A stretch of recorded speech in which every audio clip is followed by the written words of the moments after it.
Are model railway YouTubers like myself really responsible for the downfall of the hobby? Do we do more harm than good when we review a product and leave a less than favourable review, or even worse, overly kind about a model which really is quite lacking in everything? Let's discuss it today, shall we? Are model railway YouTubers to blame for the state of the hobby at the minute? It's no secret that if you get onto the usual places, Facebook, RMWeb, wherever, you'll see a collection of comments from people who seemingly either love or hate what people are doing on YouTube within this hobby. You've got people that review content left, right and centre, seemingly to push their own agendas. Now, who wouldn't want to do that when you've got that sweet, sweet ad revenue money coming in every month? The chance to work with many of the biggest model railway manufacturers on the planet, getting free model railway items to keep after you've reviewed them, and of course sponsorship deals as well, further adding to all the glorious incentives that one might face when becoming a model railway YouTuber. And perhaps that's why it's so desirable for many people to try and become a model railway YouTuber, a content creator if you want to use another term, or an influencer if you want to use a further term. Still, of course, not everyone does it as well as the next person does, which is why you have so many seemingly smaller channels struggling to hit the ground running, if you will.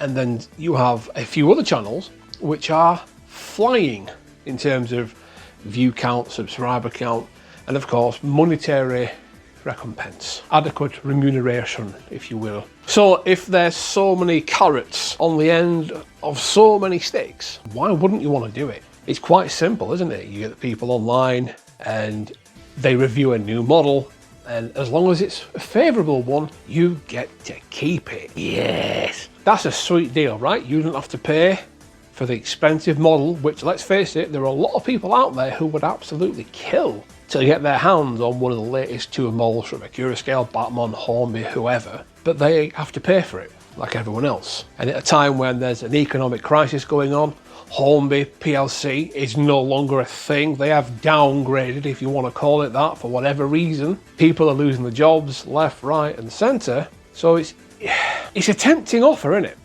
Just do the odd one or two reviews that are overly kind, and maybe you miss out a few of the glaring faults with a particular model, so you get to keep it.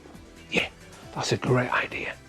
Then of course you've got the wonderful ad revenue as well, because you get people watching your video of this wonderful review. That brings us on to the next carrot on a stick. What if manufacturers don't particularly like you as a person, or a reviewer, or your style of content, or whatever? It's understandable, and it's an easy thought process to follow. So, what do? You still want to get in on that sweet model action, but you don't want to pay for them. You still want that ad revenue, so what do? Well, it's quite simple, isn't it, boys and girls? You create drama. Easily done. You get a new model, and you absolutely tear through it like a tramp tearing through a fresh bag of chips. It's just so easy to do and very tempting. I completely get it. When you get to sit in your room and talk bullshit to a camera for 25-30 minutes and edit a little video for the day and then release it into the wild, and then in a few weeks time you get 50, 60, 100 quid for that video, all of a sudden that becomes your way of affording a very expensive hobby. All of a sudden, you really have to sit back and think and wonder, are the people doing the reviews actually trustworthy? Can you really trust them? Are their thoughts and opinions truly neutral? Or do they have an agenda to push to serve their own ends? Do I have my own agenda to push? Because I am just as guilty as any of my other, for lack of a better word, cohorts, if you want to call them that. My peers here on YouTube, if the finger is pointing at them, there are 3 fingers pointing back at me. So I can't really cast a stone at them, can I? But it's easy to see why people sat at the other end of the screen can think what they think when certain reviewers seem to have it in for certain manufacturers, and other reviewers tend to always give more favourable reviews. Why is that? Surely we've all experienced it when we've got a brand new model and something's wrong with it.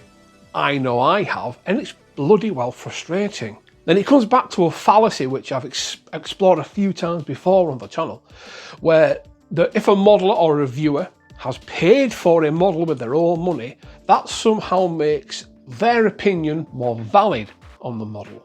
I understand the thought process behind that, and I understand the argument where if a manufacturer sends you a model or a product and you don't like it, you're not really going to get any more freebies from that manufacturer, because they don't want someone to absolutely slam through their products on a camera for thousands of people to see, because those people might not actually buy that product if they see you doing that. So if you do that enough times on camera to enough different models from a certain manufacturer, all of a sudden there becomes this almost like an echo chamber where people will say, I'm not getting that model from that manufacturer because such and such a person on YouTube said that they are always a bad model. When in actual fact, what that person should be doing is, yes, look at my review, look at Jenny's review, Sam's, Rob's, whoever, Dave's, whoever, John Quest, whoever you want to look at, wherever you go to get your YouTube model train railway action, do take their content with just the tiniest pinch of salt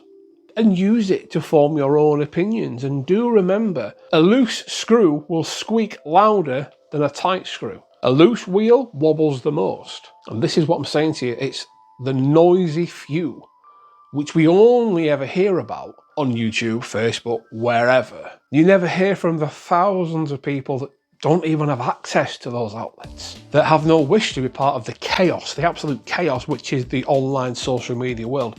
They have no desire to be part of that. You don't hear from them, good or bad. So when you have a person doing a review of a new locomotive, for example, which is seemingly overly positive, it can come across as, oh, that person's been sent that for free. They're just saying that because they've got freebie. I'm going to completely disregard that opinion because this person has paid money for their model. So no matter what they say, that must be the true opinion and true representation of the model. It's not that straightforward. And I make no bones and secrets about it. Manufacturers have sent me models to review before now, and I always say to them, listen, you send me this thing, I am going to be honest about it, and if I find something I don't like or don't understand and I don't get a response from you folks, it's going in there. To be honest with you, it's going to go in there anyway, but I will usually add an editorial or a comment saying this issue arose, but I fixed it through this method or through warranty. And you're always going to get a warranty claim here and there and everywhere. You're always going to get a certain failure rate. A perfect production run just isn't a thing. Yes, that's right, it's time for the sponsors advert. Yes, of course, it is Sawyer Models of Lee. Why go anywhere else when you can get everything you need right here? They have rolling stock, accessories, scenic items, tools, whatever it is you need to build a banging model railway, they can absolutely supply it. And I should know, because I've been going to them for quite a while now, and I've got everything I've needed from them. You can either buy from them from their website, or you can go in store for superb customer service. Remember guys, visiting Sawyer Models really does help me out, so if you can, please do so, and do your part to keep helping support small, local, independent model railway stores. We need them now more than ever. You always get a failure, even with electronics. It's something like 14%, around 13-14%. Electronics fail as soon as you turn them on. Brand new stuff, right from the manufacturer. No reason for it, no rhyme for it. They just out and outright fail, out of the box. So if you've got one of those failures for your review sample, and you open it up and you give a review and don't speak to a manufacturer about it and don't let them know there's a problem and go, this is absolutely rubbish, it broke seconds coming out of the box, or this bit fell off of it, or this light didn't work, or this bogie is not right, that becomes the problem in and of itself. That you have received a one of the faulty ones, and you happen to have a mic and a camera and an audience willing to listen to you. And I know it might seem a little bit unfair to say what I'm about to say, but I think it needs to be said. There are many people within the model railway hobby who have a mindset which makes them easily led. And when someone's easily led, they're easy to sort of manipulate. And if they look up to somebody like me or anyone else on YouTube, for example, and they hear us making an opinion, that person, for whatever reason, will automatically adopt that opinion. It's called hard fact. And I'm here to urge every single one of you watching this now, please just take what I say with a pinch of salt. I can only ever give you lot out there watching this video my opinion of what I've experienced. And I will always try to make it a fair opinion, a balanced opinion. I have refused offerings from manufacturers before now because I just don't want to review that particular model. It's not something I would add to my collection, so just having it sat around collecting dust honestly seems like a bit of a waste to me. And I'm sure the models in question are fantastic. And of course, there will be the odd ones which have failures. Cavalex's Class 60, for example, that was heralded as an absolutely superb piece of kit, and it is. It's very pretty indeed. I've spoken to Cavan and Alex a few times at shows now, and they've been good enough to show me around their Class 60, and it's a beautiful bit of kit, as is the Akura scale one, which seems to be running a little bit behind at the minute, but I'm sure we'd all rather run behind a little bit and be right when it comes to market than be rushed to market and be riddled with even more problems for people to whinge about online, and then the whole thing repeats itself. Do you follow what I'm saying? Do you follow the logic? So you need to give the manufacturers time to get things right, because if they just release the model and it's faulty, they're going to hear about it, aren't they? But going back to what I said before, knocking back a review sample doesn't necessarily mean the model's going to be bad. It just means I don't have an interest in it, and I wouldn't feel right taking that model from somebody else, because that's what would happen. Ultimately, I would take a model from a manufacturer to review, to look at, and keep it up there on my shelf, and there'd be a model out there craving it and wanting it, and they missed out. So I'm not here just to grab and take every little thing thrown at me and offered to me on a plate. So I hope that I, at least, don't fully tumble into the category of being to blame for the state of the hobby at the minute. And when I say the state of the hobby, I'm not saying you can blame people on YouTube for making silly videos for a financial crisis. That's ridiculous. No, I was talking about the lingering vibe of negativity, because there is one there, and it's sort of bubbling away in the background. There was a few years ago when everyone was panicking, oh, the model railway hobby's dying, blah, blah, blah.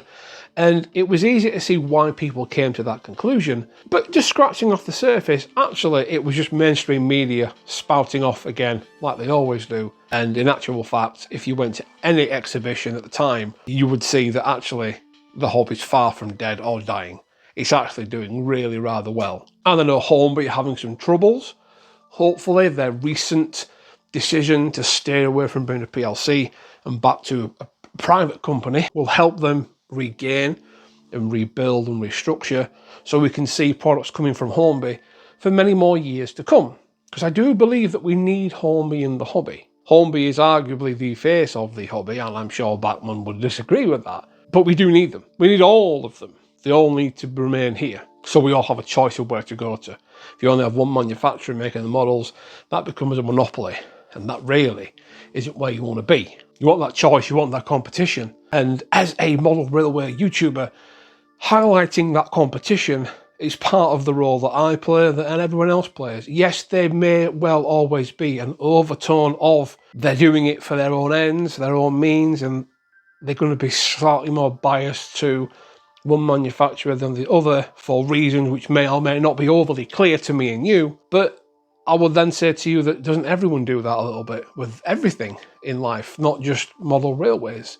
It's quite easy to see that it is just an opinion, and I don't think you can genuinely blame someone for wanting to benefit from a situation when they've seen the way that they can benefit from a situation. Take myself, for example. I absolutely love model railways. I love the real railways. I always have done since before I could speak. I've been around trains and motor railways and everything else like that. And COVID struck, as it always does, and that was my catalyst for actually getting back into the hobby proper. I've always kept a hand in looking at what's been released, looking at layouts and things, but never really had one. But then COVID came, nothing to do, so of course I built a layout and then it went from there. Of course I got on YouTube and started looking at other people, and I looked at Jenny Kirk's channel, I looked at a few other people's, like the City 825, whatever it's called, and I thought, yeah, this is really cool. I want to share my hobby with the people online, because at the minute I can't go anywhere. I can't talk to anyone about my hobby here.